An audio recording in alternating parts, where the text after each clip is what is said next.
Alright, so I constantly see comments from people that don't quite understand how slash procs actually work in Warframe, so I thought I would make a video where I would explain it. First of all, what is actually a slash proc? Well, it's a status effect that deals damage every second for 6 seconds. And the reason they're so strong is because they don't actually do slash damage, they do true damage, which bypasses enemy armor. They also stack infinitely, so you can have as many slash procs as you can proc on the enemy ticking at any given time. The damage calculation on slash procs is very simple. It takes the base weapon damage, then adds generic damage mods like Pressure Point, Point Strike, Serration and Hornet Strike. In the case of primaries and secondaries, this can also come from arcanes, and in the case of melee weapons, this can come from combo multipliers as well. Then it adds faction multiplication, so when you have a smite or a bane mod on the weapon. Then it checks for crit, and finally it checks for enemy body multiplier, so whether or not you hit the enemy in the head or in a weak spot. That's it. Outside of some specific scenarios, like with Ash for example, if you're running Ash, you're gonna get more slash damage over time because of its passive. So we have the base damage, we multiply that by generic damage mods or arcanes,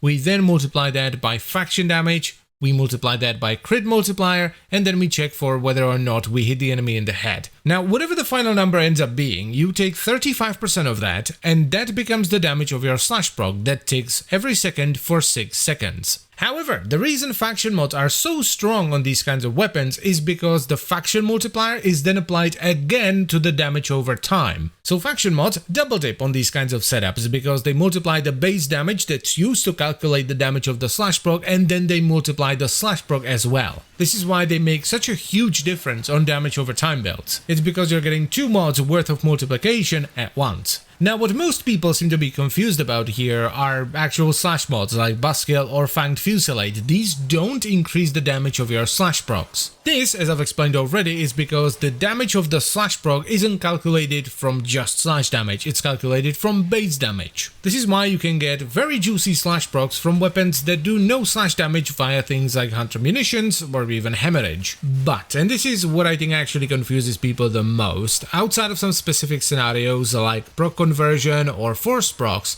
the amount of slash damage you have on the weapon still matters. This is because of the way the game determines which status effect you actually proc. This is done, once again, outside of special scenarios, simply by looking at the amount of damage the weapon has. So if, for example, we have a weapon that does 100 impact damage, 100 puncture damage, and 100 slash damage, you will get roughly about an equal amount of impact, puncture, and slash procs. But if you have a weapon that does 200 slash and 100 impact, you will proc slash about twice as much. This is why it's sometimes better to run unranked dual stat mods on certain weapons, because if you get too much Viro, you're gonna be proccing Viro all the time and not a lot of slash. This is another point of confusion, I think, but mainly for older players, because previously, physical status effects, so impact, slash and puncture, had a 3 times weighting on it, so they were 3 times as likely to proc as elemental effects. That's no longer the case. Nowadays, they're all equal, and generally, if you're gonna use Viro on your weapon and you're not using a priming weapon or you're offloading your Viro onto a companion,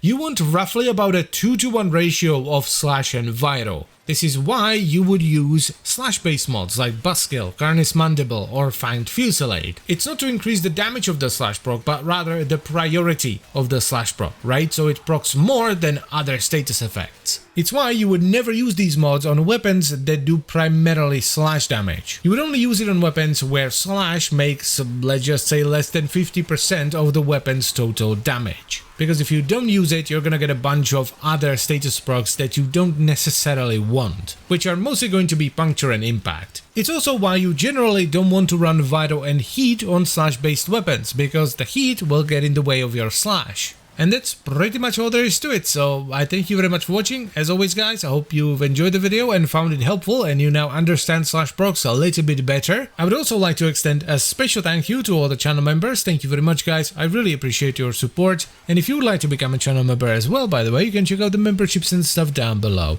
And I'll see you next time. Bye bye.